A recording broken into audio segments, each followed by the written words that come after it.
BBC Broadcasting House in the very heart of London, and I would recommend a visit here if you're coming over to London. The reason being is it's a wonderful place to go in. It's a lot of history, and of course it was built way back in opened should I say, way back in 1932, the epicenter of our broadcasting world for so many years. Some might suggest not simply the case now. One thing I would recommend though is visiting over here when you do come over is the Radio Theatre based inside BBC Broadcasting House.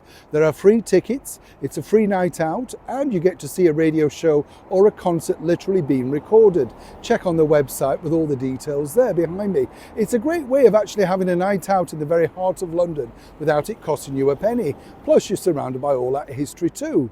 The thing with the BBC Broadcasting House though, is featured in so many movies. You see, way back in the early 1930s, they were so desperate to make sure that it didn't look like they were wasting money, the public's money. They allowed this to be made, Death at Broadcasting House. Strange title when you think, and maybe not the sort of thing you'd want to come and work in, given the fact that you might have just signed on to become a BBC worker. You get the picture. But of course there were other things that people turned to, particularly during the war, for the BBC.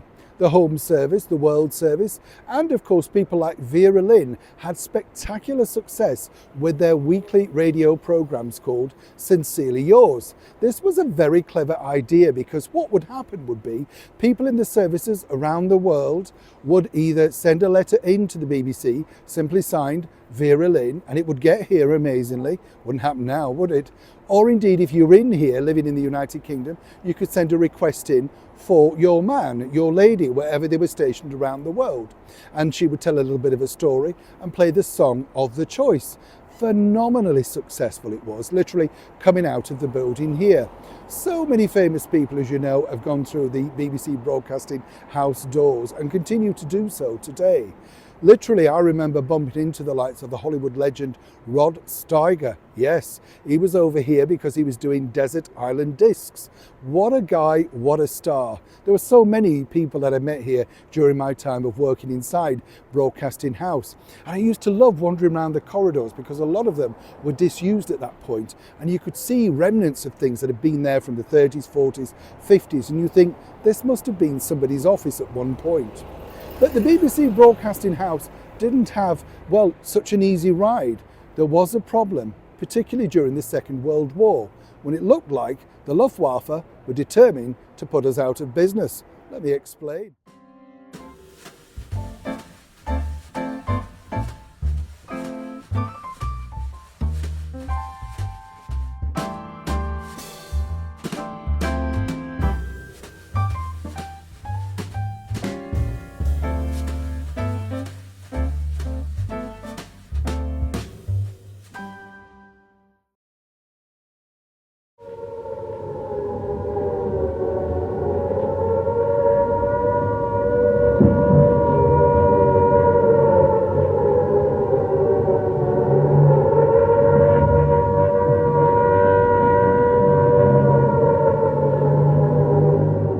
However, so worried was Winston Churchill and the government, and indeed the BBC, that they decided very quietly not to make sure any of that bomb damage was put out in the public domain, particularly newspapers. They didn't want, of course, the enemy to realise the damage that they'd done. Also, the BBC were concerned that this could happen again, so very discreetly, very quietly, they decided to hire 4 floors in the hotel opposite, under the fact that they felt, well, people wouldn't necessarily think the BBC were broadcasting literally across the road. These floors remained for many years, in fact right through until the late 1980s, when the hotel was acquired by the Hilton Group, refurbished and put back into the 5-star deluxe category. Now you understand. But it's interesting, isn't it, to think when you wander around places like this and you realise, of course, the history that's gone on and the clever people that have been part of our history. As I say, I find it fascinating that the newsreader in his dinner suit, let me point out, was reading the news to the world, didn't flinch once, carried on. I had no idea the extent of the damage, but realised he had to carry on informing the public, not just here in the United Kingdom, but around the world. As I said at the start of this video, if you get a chance and you do come to London, do come along to the BBC. There are also tours, but as I say, if you want to do it free, the best way is to get in via going to a radio or TV recording. It's a fascinating building, so much has gone on there, and literally we're just scratching the surface.